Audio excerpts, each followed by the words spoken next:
Cute! Oh my god!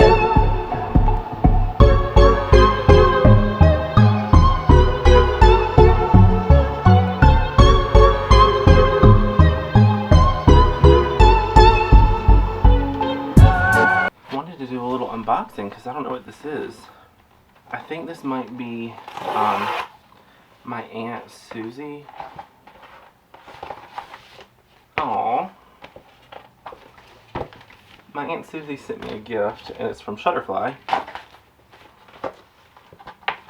It's a calendar. Aww.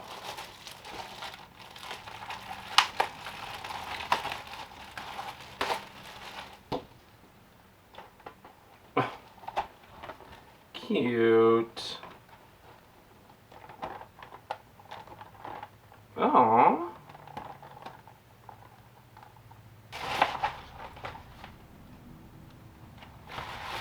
Isn't it crazy that I want to keep this? That is really cute, and this is perfect.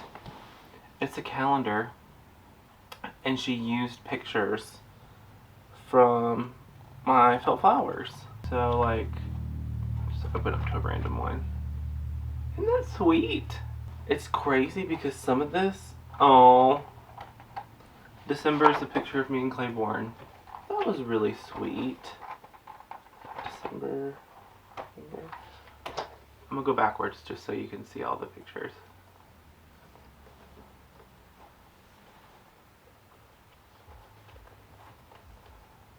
This was a display for a retailer.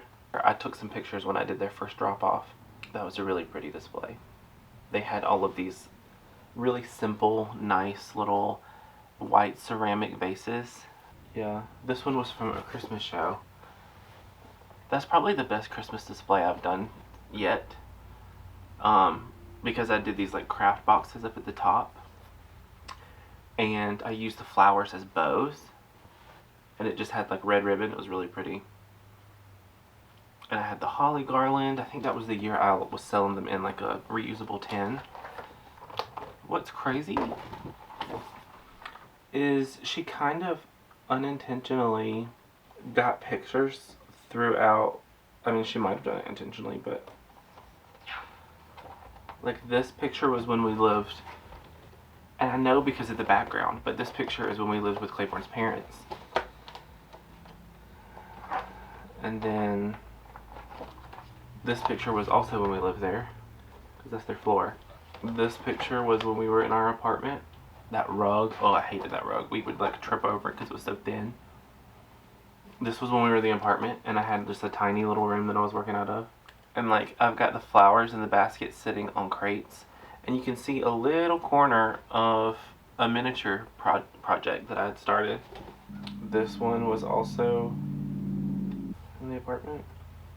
Oh my god, this is early. This was like within the first year that I was making flowers. I can tell because of the way the roses look, the way the sunflowers look. I think I also put a filter on this picture. Oh. This one is, oh, there's a lot of memories in this picture. That's crazy. This is so sweet. So I can tell One, because of this is the floor, this green. This was my very first retailer, and they're not open anymore. But it was this little boutique, and a couple towns over, or a town over. The boutique was called Goose Feathers, and we became. It was almost like she became family. She was always so supportive. She like literally was like, I would love to have these in the store. What do you need from me in order to make that happen? And she was like, you know, so willing to work with me and figure things out and help me figure things out as I grew. And then this little wooden star, a fellow like local maker, her name's Tasha. She does hand lettering and calligraphy, but her business is called Southern Bliss. Goose Feathers did close last year, and it was definitely because of, you know, just how hard it was for especially brick and mortar businesses throughout the pandemic. This one, I want to say I know where this was taken to. This was taken at a local event. They don't do it anymore, but it was hosted by a local candle company called Modern Forestry. They had a basically one Friday every month, I think it was. They had Forestry Friday, and it was basically like a pop-up craft show. And they had like a whole station set up for you to like make your own candles and mix in your own scents and stuff. They had food trucks and live music.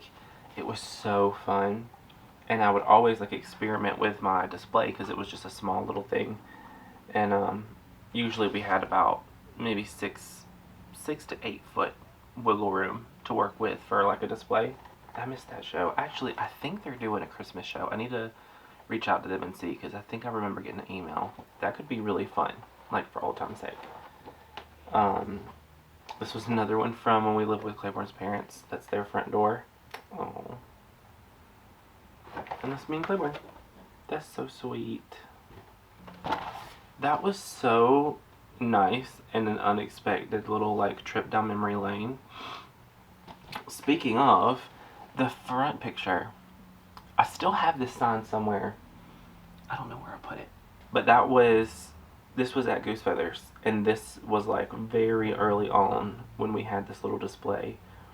And that sign I made, did I make it specifically for them? I think I did. Because I remember thinking like, oh, I want to have a little cute little sign that kind of looks like a farmer's market vibe. That's so sweet and so perfect because I'm working on my studio now. So this is going to be so, I keep saying so sweet and so nice, but like it is really thoughtful. So I'll be able to put this up in here. Oh, alright. Well, I don't know if you're watching this, Susie, but thank you so much. That was very sweet and unexpected. Alright, back to work. I've got to make cake pops tonight. So I'm going to make the dough tonight, let it chill overnight, and then sculpt them tomorrow. Thanks again, Susie. Love you.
scooch you down here.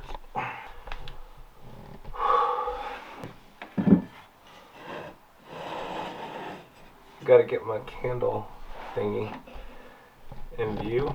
Oh, my battery's about to die. Basically, I just wanted to sit down and do a bit of a birthday recap. It was really nice. Is this a fly? Oh God, it is. Basically, when I was working on the cake pops was when my parents and my nanny and they also brought their little dog, Cookie. They all showed up. And that was just when it got crazy, because then they showed up, and then my sister and my sister-in-law and their kids showed up, and the house just started to buzz.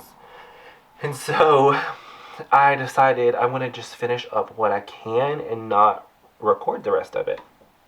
So I didn't even get any footage of the final cake pops, because that was kind of my like favor, you know, or originally it was going to be my alternative to having a cake or cupcakes, and then Claiborne ended up surprising me with a cake anyways. So the cake pops really did end up being like a favor for people to take home with them. And I didn't even get any of the cutest ones. But I think I mentioned in one of my last videos that last year for my birthday we did a cake pop party, and we had a mix of friends and family come over, and we had a local pastry chef come out. It was so fun. It really felt like I was really treating myself, because having the chef come in and do all that stuff for us and have all the activity prepped, and then also we had catered. I think we got Chipotle, just catering, and it felt like I could just kind of sit back and really enjoy the day with everyone. This year was a completely different story, because I had it in my head that we were going to do a spooky cookout, and it was really fun. I loved seeing everybody. I saw a bunch of family that I haven't seen in a long time, but it was a lot of work prepping all the food, also doing all the cake pops. I ended up making about 150 cake pops, partially for my party. That sounds ridiculous, I know, but because there was only 20 people there or something. And then did we send 50? I think I made more like 130, and we sent about 50 to a friend who was having a gender reveal that same day. We just had a lot going on. It was a lot. But this year, I will say, I learned that if I'm going to do all the cooking and stuff, I really need to have more of that prepped beforehand, because I literally was putting stuff in the oven and things right as people were getting here. I didn't even ever have time to change or freshen up or anything. It was just I was in the thick of being in the kitchen getting stuff ready, and then family started showing up. Thankfully it was just family. I mean, even if it was our friends, they wouldn't have cared. But here are some pictures that my mom sent me of the final cake pops. I did Halloween theme again, because that was what we were taught last year at our cake pop party. I did cauldrons, pumpkins, mummies, and I also tried to experiment with my own little thing, and I made candles. I did black candles and white candles. They looked a little... You probably know what I'm thinking. And I think if I'm going to do the candles again, we will do some workshopping on the design of those. Because I think it was a good idea in theory. In my head, we had just watched Hocus Pocus 2, and I was thinking about the black flame candle and stuff, and I thought it was a cool touch. But I did have a couple comments what shape is, what's that one? It's a candle. It was really nice. Let me show you, hold on. So I wanted to show you probably one of my favorite gifts that my little nephew made for me. He drew me. Isn't that so sweet? I thought that was the sweetest thing. He also was just doodling, and look at this little dog he drew. Isn't that good? So I think I'm definitely going to get some little frames. We've got plenty around the house. And I'm going to frame this and put it up in here somewhere. And then I also got I got a couple other really thoughtful gifts. This was something that my grandma got me. And then my aunt got me that calendar, which was so cool to like sit down and like flip through. And like I said, it brought back all of these memories. We had a good time. There isn't really much else to talk about for the birthday, I don't think, because I will say my final thoughts, I guess, on the whole birthday thing is I turned 29. And first of all, I go back and forth about, that seems like I'm getting old, or not old, but I don't know. And some days I think like I should have my stuff together more than I already do. Some days I'm like very super proud of what I've been able to do at my age. And ultimately, my feelings about it is, in my head, I've got one more year in my 20s.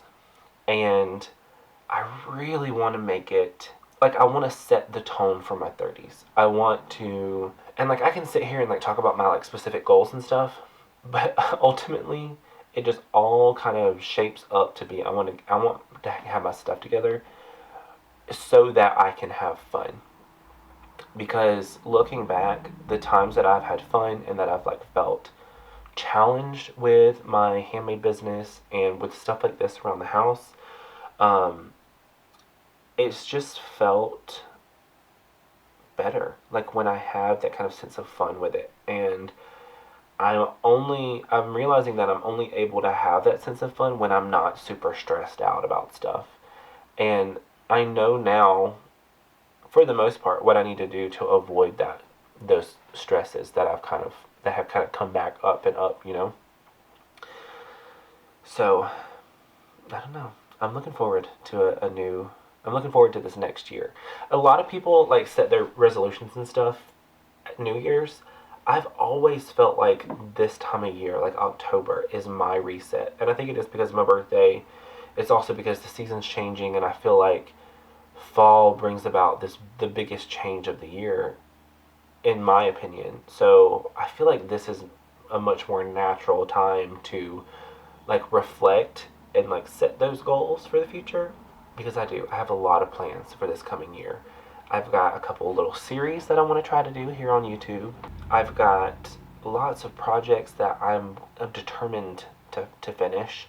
I've got some big business related projects that I want to share, and I'm just excited to like I feel like I've already hit the ground running, and I'm ready to keep, riding this wave for as long as I can. Oh, I'm jumping around a lot, but about the kitchen, I kept it really simple. I just put creepy cloth everywhere. This Apothecary sign that I put above the sink, I got this half off last year. Like, I can't remember if it was right before Halloween or right after at Michael's. And again, it was because they had their supply chain issues. They would either have nothing at all, or they would have so much that they couldn't get rid of it. And I just happened to get lucky one day, and I went in, and they were trying to get rid of it. And I got it for like, I want to say it was 50 or 60% off. It was crazy. I was like, oh, this is super cheap. So I grabbed that. Hopefully we can get some good deals this year. I'm going to try to go shopping maybe tomorrow or the next day, because Halloween is this weekend. So we'll see. We'll see from there. That's it for today. And that's it, wrapping up. The kitchen was the last thing I needed to decorate. So I am going to work on a few little craft projects over the next couple days, and I will be back with another video tomorrow, either of the craft projects or a final tour. So I'll see you then. Thank you so much for joining me. Like this video to kind of boost it in the algorithm, and comment below if anything resonated with you. You can hit that notification bell if you want to be notified whenever I post another video. And you can also follow me on Instagram, TikTok, or Facebook. Do what you want. It's a free world. Okay. Bye. I'll see you in the next one.